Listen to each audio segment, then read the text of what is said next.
عليكم ورحمة الله وبركاته. فيديو جديد في 5 رياضة مع تيسير، والنهاردة هقول لكم على حاجات جميلة قوي وحاجات مثيرة قوي وحاجات حلوة قوي. النهاردة معانا زلزال عمله ممدوح عباس من خلال بيان عمله المحامي بتاعه دكتور كمال شعيب، بيوضح فيه حقائق تنفي كل الكلام اللي رئيس نادي الزمالك السابق بيقوله والإعلام الزملكاوي بيقوله. ومعانا كمان رد شيكابالا على هجوم رئيس نادي الزمالك السابق، ورد محامي كهربا على رئيس نادي الزمالك السابق، ورد كابتن خالد غندور رئيس نادي الزمالك السابق. ومعانا كمان اهم الماتشات القادمة في البطولة العربية يوم الاربعاء الساعة 6 مساء والساعة 9 مساء. هنقول كل الكلام دوت، وازاي سيادة المستشار رئيس نادي الزمالك السابق جاب سيرة كريستيانو كمان، حتى ما سابش كريستيانو. كل ده هنقوله، بس الاول نعمل لايك وشير ونشترك في القناة ونفعل الجرس إذا ما كنتش لسه اشتركت عشان يوصلك كل جديد. نبدأ الأول كده، نقول بسم الله. ممدوح عباس أو محامي ممدوح عباس دكتور كمال شعيب عمل زلزال بقوة 8 ريختر في نادي الزمالك. إزاي؟ هقول لك. طبعا احنا عارفين ان اعلام الزمالك ورئيس الزمالك مفيش مناسبه بيطلعوا غير لما يقول لك الزمالك محجوز عليه، الزمالك ما فيهوش فلوس، وممدوح عباس ممدوح عباس والخطيب وساعات الخطيب هم دول السبب في تراجع نادي الزمالك. فدكتور كمال شعيب محامي ممدوح عباس عمل بيان رسمي بالارقام والمستندات. قال لك ان الحجز الوحيد اللي كان عامله ممدوح عباس كان على حساب في بنك مصر، كان فيه 52 مليون، والحجز ده اصلا اتوقف او اترفع في 1/5/2023 بالتواريخ، يعني من 4 شهور. وهو ده الحجز الوحيد اللي كان من قبل ممدوح عباس. ممدوح عباس ما اتحركش تاني في اي حجز ولا اي حاجه. يعني هو هو الحساب ده، مش بقى حسابات الزمالك كلها محجوزه عليه ومفيش فلوس، لا مفيش الكلام ده. طب ايه تاني؟ قال لك الحجز الوحيد اللي على نادي الزمالك كان مصلحه الضرايب.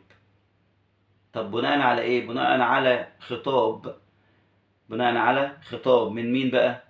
من امين صندوق نادي الزمالك، بيخاطب بنك مصر، بيقول لهم ان يا ريت نسهل عمل مصلحة الضرائب ونزيل اي عوائق قانونية قدامهم عشان يقدروا ياخدوا الفلوس اللي في الحساب دوت.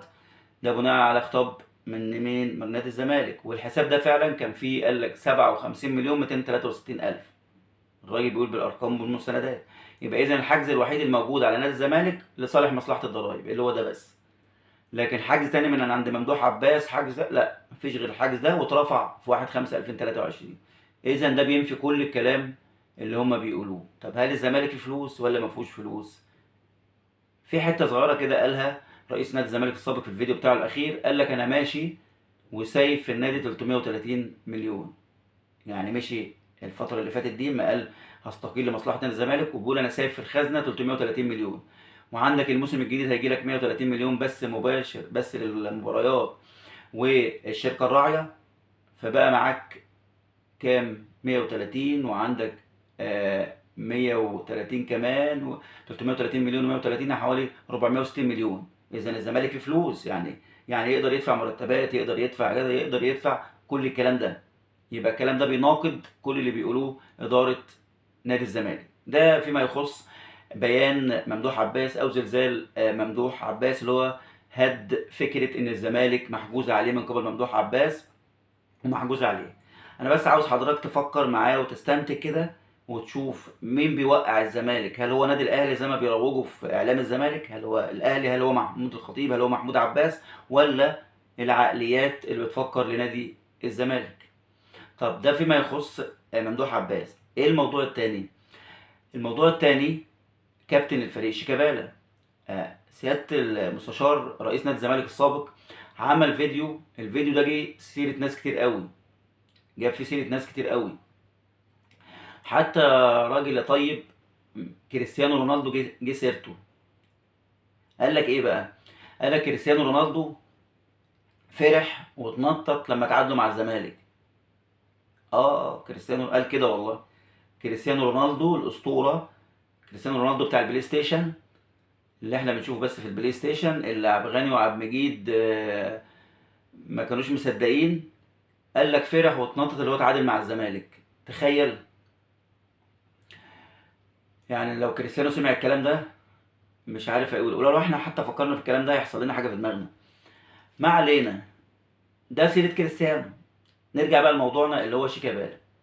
سياده المستشار قال لك ان شيكابالا ما لباش الدعوه وما جاش للقعده اللي هو دعا ليها او الاجتماع اللي هو دعا ليه، وبيقود تمرد جوه نادي الزمالك بسبب مستحقاته. وبيقول له انت ما جيتش التدريب، ما رضيتش تحضر التدريب، وما رضيتش، وبتقود تمرد وبتقود اللعيبه التمرد عشان ما خدتش مستحقاتك لحد دلوقتي، مع ان احنا موقوفين من القيد بسببك وبسبب فلوسك، عمالين ندور على 1,750,000 دولار عشان نسدد لك الايه، الغرامه بتاعتك. ده مين بيكلم؟ مين بيكلم؟ شيكابالا، ان هو من كام يوم، اللي هو من كام يوم كان الاسطوره شيكابالا والاباتشي والحاجات اللي احنا بنسمعها ده. طبعا ده مع احترامي طبعا لكابتن شيكابالا، ده لعيب كبير يعني، اللي هو من يومين كان دلوقتي بقى بيقود تمرد اللعيبه والقيد موقوف بسببه. والاهم بقى، والجمله اللي اتقالت جميله ونفكر فيها كده، قال له انا ممكن بمزاجي اخليك تلعب او ما تلعبش، وممكن اكلم اسوريو ما خلوش يلعبك، بس انا مش هعمل كده. طب ده يقول لك ايه؟ ده يخلينا نطرح سؤال: هل المدرب في الزمالك هو بيحط اللعيبه، بيخلي اللعيبه تلعب، ولا الاداره ورئيس النادي؟ هسيب الكلام ده لحضراتكم تفكروا فيه، وبرضه تفكروا العقليه مين اللي بيوقع نادي الزمالك، هل الاهلي زي ما بيروجوا، ولا العقليات اللي بتفكر؟ ده فيما يخص شيكابالا. طب مين تاني جه سيرته في الفيديو؟ محامي محمود كهربا. قال له يا اشرف يا عبد العزيز، انا مش راضي اتكلم عشان احنا معرفه، ومش عاوز اقول حاجات، وانت خسرت قضيه كهربا، مع ان قضيه كهربا اصلا الفيفا عماله لسه بتاجل فيها ودته 60 يوم لحد ما يدفع الغرامه، وانت خدت ضاد جيم ضعيف جدا يعني في القضيه كلها في مراحلها. فطبعا اضطر محامي كهربا دكتور اشرف عبد العزيز يطلع يرد. قال له انا هرد عليك بطريقتك في فيديو خلال 48 ساعة، هرد عليك بطريقتك وأقول للناس كل الحقائق. وكهربا اللي هو بيقول عليه خدات جيم، قال له كهربا انتوا بلسانك انت طلعتوه اعاره ب 3,500,000، والغرامه اللي على كهربا 2,400,000، يعني ما تجيش تمن سنه واحده اعاره من اللي خدهم ايه كهربا. ده فيما يخص محامي كهربا. طب في حد تاني؟ اه في حد تاني. سيرة مين تاني؟ سيادة المستشار قال لك احنا كنا نطلع، الزمالك كان يطلع اول المجموعة لولا الحكم الفاسد اللي حسب ضربة جزاء للشباب، كان يطلعوا اول المجموعة. الزمالك اصلا طلع من دور المجموعات، ما علينا. المهم لولا الحكم الفاسد. طب ايه علاقة ده جاب سيرة مين في الكلام ده؟ قال لك وانت يا خالد يا غندور بتقول لي ضربة الجزاء لها وعليها؟ يعني ايه لها وعليها؟ هو انا مسفرك السعوديه وتغطي البطوله وتحلل هناك في الاستوديو البطوله على حساب النادي عشان تقولي لها وعليها؟ فطبعا كابتن خالد الغندور جواه طبعا ما قبلش الكلام دوت، وقال لك انا هرد. طب ايه الرد اللي رده كابتن خالد الغندور بقى اللي هو فاجئني انا شخصيا؟ قال لك انا مش بتاع خناقات. قال كده فعلا، قال لك انا مش بتاع خناقات، وانا عشان مصلحه الزمالك انا مع الزمالك مش مع الاشخاص. انا لحد دلوقتي بفكر في الرد، اشوف هو رد فعلا ولا ما ردش، ولا انا مستني الرد. انا مش عارف ايه الرد يعني بعد كل الكلام ده انا مش بتاع خناقات. ده فيما يخص كابتن خالد ايه الغندور، وفيما يخص اخبار الزمالك. وطبعا كل الكلام ده كان مسجل او بفيديو في بيت رئيس نادي الزمالك السابق، جمع اعضاء مجلس الاداره في البيت، وكمان اجتمع بالمدرب في البيت. طبعا بالرغم ان هو اصلا مستقيل وقبلها كان معزول من رئاسة نادي الزمالك، لكن برضه هو اللي جامع اعضاء مجلس الاداره في البيت وبيبحثوا مصلحه نادي الزمالك.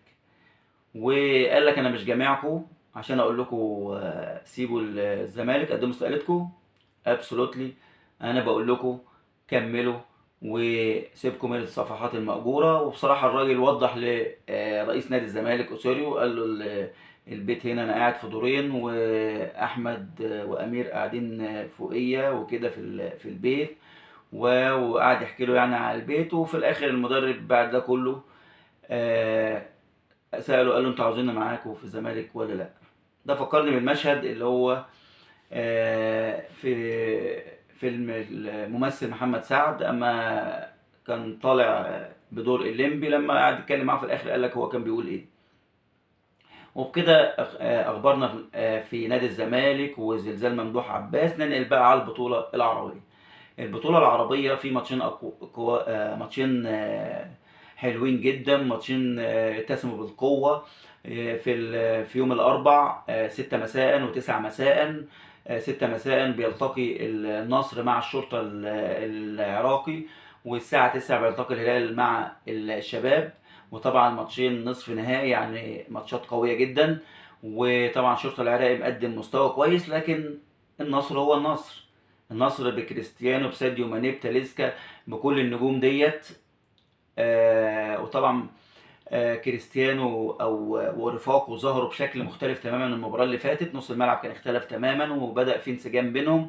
فاعتقد الماتش هيبقى صعب جدا على الشرطه العراقي. وتوقعاتي انا الشخصيه ان النصر هيكسب الشرطه العراقي وهيتاهل للنهائي.